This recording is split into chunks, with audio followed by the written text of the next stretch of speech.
మిత్రులారా, జూన్ 2వ తారీఖు తెలంగాణ ఆవిర్భావ దినోత్సవం చేసుకుంటామంటున్నారు. ప్రభుత్వం చేసుకునేటప్పుడు ప్రభుత్వానికి నైతిక అర్హత ఉండాలి. రేవంత్ రెడ్డికి ఆ నైతిక అర్హత లేదు. సోనియా గాంధీ బిల్లు పెట్టిన మాట నిజమే. సోనియా గాంధీ బిల్లు పెట్టింది. బిల్లు పెట్టాలని సుష్మా స్వరాజ్ గట్టిగా పట్టుబట్టింది. ఎన్నడూ లేనంత అల్లరి జరిగింది పార్లమెంట్లో. ఆ రోజు స్ప్రే తీసుకొచ్చారు, పెప్పర్ తీసుకొచ్చారు, కారం పొడి తీసుకొచ్చారు, లగడపాటితో సహా ఆంధ్రోళ్ళు.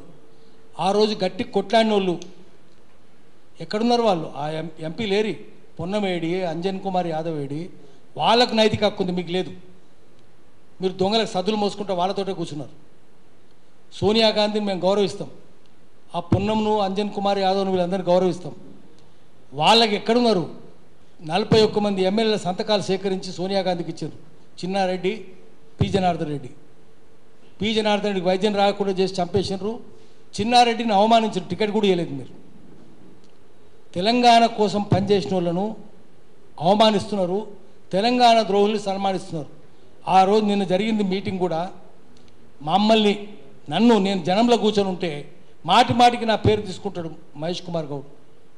నేను జనంలో ఉన్నా కదా, 5 నెలలు ఆగరా, 6 నెలలు ఆగరా, తొందర ఏముంది మీకు అని. నిజమే, మేము ఆగుతాం. ఆగినాం ఇప్పటిదాకా. మేము మాట్లాడలేదు. ఎలక్షన్లో అయినప్పుడు కూడా మేము మాట్లాడలేదు. నేనైతే అసలే మాట్లాడలేదు. కానీ ఇప్పుడు ఇంకా అయిపోయింది. 100 డిగ్రీలు మసిలింది. ఈ మసిలిన నీళ్ళు ఆగదు. నిన్నదాకా అది పరిమాణాత్మక మార్పు, క్వాంటిటేటివ్ చేంజ్. ఈరోజు అది గుణాత్మక మార్పు అయింది, క్వాలిటేటివ్ చేంజ్ అయింది. 100 డిగ్రీలు మసిలింది. నువ్వెందుకు ఆగలేదు? తెలంగాణ అంటే కొట్టిన వాళ్ళు ఎవరు? పోలీసు వాళ్ళు. ఆత్మహత్యలు చేయించుకున్న కారణం ఎవరు? పోలీసు వాళ్ళు. మహేందర్ రెడ్డి. కేసీఆర్కు సద్దులు మోసింది ఎవరు? మహేందర్ రెడ్డి. దొంగ బుద్ధులు నేర్పింది అంతా ఎవరు? మహేందర్ రెడ్డి. ఆ మహేందర్ రెడ్డిని నువ్వు తీసుకొని పోయి పబ్లిక్ సర్వీస్ కమిషన్ చైర్మన్ చేస్తావా? 5 నెలలు ఆగవా? 6 నెలలు ఆగవా? నువ్వు మహేష్ కుమార్ గౌడ్ని అడుగుతున్నా, ఎందుకు ఆగవు నువ్వు? దానం నాగేందర్ తెలంగాణ అంటే పోరలు పొట్టు పొట్టు కొట్టిడు కదా, ఇంటికి పోయి జై తెలంగాణ అంటే. అతను తీసుకొచ్చి టికెట్ ఇస్తావా నువ్వు? రేవంత్ రెడ్డి అంతకంటే పెద్ద దుర్మార్గాలు చేసింది రంజిత్ రెడ్డి. ఎన్ని భూములు కబ్జాలు పెట్టిండు. అటువంటి టికెట్ ఇస్తావా? కాంగ్రెస్లో చేర్చుకొని మైనంపల్లికి ఇస్తావా? తెలంగాణ ద్రోహులందరికీ టికెట్లు ఇస్తారు, కట్టబెడతారు, సన్మానాలు చేస్తారు, తెలంగాణ వాదులందరూ అవమానిస్తారు. ఆఖరికి తెలంగాణ స్తూపం కట్టిన ఎక్కా యాదగిరి హైదరాబాద్లో అసెంబ్లీ ముందు కట్టిండు. ఎంత ఘోరంగా ఉంది పరిస్థితి. అంతకంటే ఘోరం సికింద్రాబాద్లో క్లాక్ టవర్ దగ్గర తెలంగాణ స్తూపం కట్టిన సిన్హా పరిస్థితి.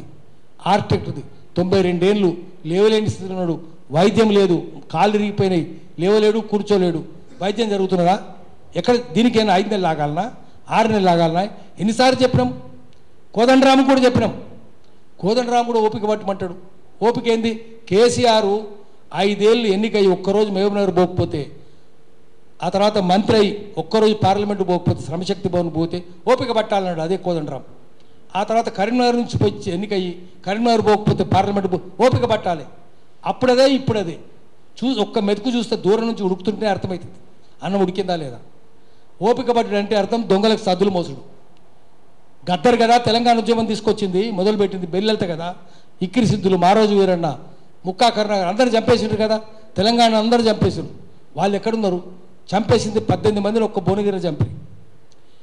మరి వీళ్ళ త్యాగాలను చెప్పుకోరా కాంగ్రెస్ వాళ్ళు ఎవరు? మీరు ఎక్కడున్నారు మీరు? అందుకనే సోనియా గాంధీకి అర్హత ఉంది, మేము కాదంటలేం.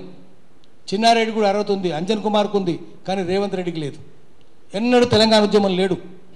ఆయన చంద్రబాబు నా గురువు కాదు, నేను సహచరుని అన్నాడు. అంటే సహచరుని ఎంటర్ అవుతున్నావు కదా, అంటే దొంగలకు సద్దులు మోసినావు కదా. సహచర్యం అంటే అంట కాగడమే కదా, దొంగలు అంట కాగినావు కదా నువ్వు. నీకెట్లా తెలంగాణ మీద గౌరవం ఉంటుంది? నీకు ఎన్నడూ లేదు. అందుకనే నువ్వు నీ నిజాయితీ రుజువు చేసుకోవాలంటే నువ్వు కమిటీలో నువ్వు ఒక్కని వాది నిర్ణయించాల్సింది. ఆఖరి కీరవాణి అంటే ఆంధ్రవాణి తీసుకొచ్చి పెట్టాలన్నా కమిటీ వేసి నిర్ణయం చేయి. నువ్వు ఒక్కరిని నిర్ణయించడానికి వీల్లేదు. నీకేం తెలుసని? తెలంగాణ తెలియదు, భాష తెలియదు.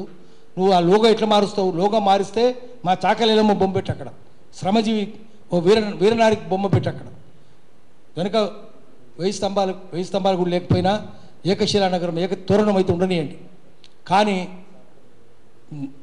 నా దొరసారిని పెట్టవద్దు. కేసీఆర్కి దొరసారిని పెట్టిండు, నువ్వు శ్రమజీవిని పెట్టి అక్కడ. అందుకనే మేము అడిగేది ఏంటంటే 2వ తారీఖు నాడు నువ్వు రుజువు చేసుకో. అంతకంటే ముందు రుజువు చేసుకో. నువ్వు ముందు పోయి అందరి దగ్గరికి పోయి దండం పెట్టు, కేసులన్నీ రద్దు చేయి. కనీసం కమిటీ అన్నది దానికోసం, ఒక మనిషి కాదు కమిటీ వేయాలి. కమిటీ కూడా వేయలేదు, నీకు చిత్తశుద్ధి లేదు. ఎందుకంటే వీళ్ళందరి మీద కేసులు పెట్టించిన మహేందర్ రెడ్డి నువ్వు అటు పోలీస్ కమిషన్ ఆయన తీసుకొని పోయి నువ్వు పబ్లిక్ సర్వీస్ కమిషన్లో పెట్టినావు. తెలంగాణ ద్రోహులందరికీ పదవులు ఇచ్చినావు, టికెట్లు ఇచ్చినావు.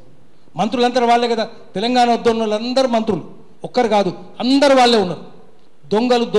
దొంగలందరూ దొరలను చేసినావు.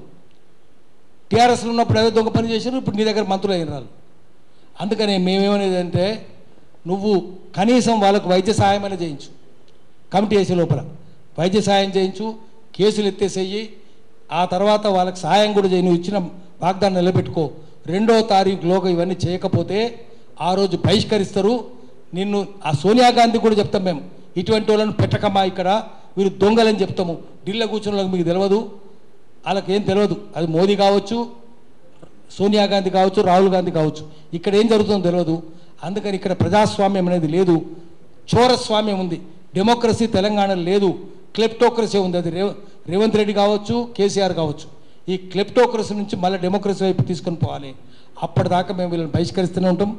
తెలంగాణ ప్రజలు ధైర్యం ఉన్నోళ్ళు, చొరవ ఉన్నోళ్ళు. ఎందుకంటే అమెరికాలోనే తెలంగాణ శౌర్యం గురించి, ధైర్యం గురించి, సాహసాల గురించి, త్యాగాల గురించి ఒక పుస్తకం వచ్చింది, ఫ్రమ్ రాజ్ టు రిపబ్లిక్. ఆ Stanford university professor Sunil Purushottam రాసిన పుస్తకం. మనం దానికి తగ్గట్టుకు ఉండాలి. ఇటువంటి వీరుల్ని శూరుల్ని ఎక్కడ చూడలేదని భారత సైన్యం అధికారులే చెప్పినారు. అది ఇప్పుడు బహిరంగ పత్రాలు అయినాయి, దాంట్లో ఉన్నది. కాబట్టి మళ్ళీ తెలంగాణ లేస్తుంది, ఫ్రమ్ రాజ్ టు రిపబ్లిక్. ఇప్పుడు రాజు వచ్చింది, మళ్ళీ రిపబ్లిక్ వస్తుంది. అట్లా చేయడం కోసం మేమంతా పోరాటం చేస్తామని చెప్పి హెచ్చరిక చేస్తున్నాం. మీరు త్యాగాలకు ప్రతీకగా ఉండాలని చెప్పి మేము కాంగ్రెస్ పార్టీని కూడా మేము గట్టిగా నిలదీస్తున్నాం.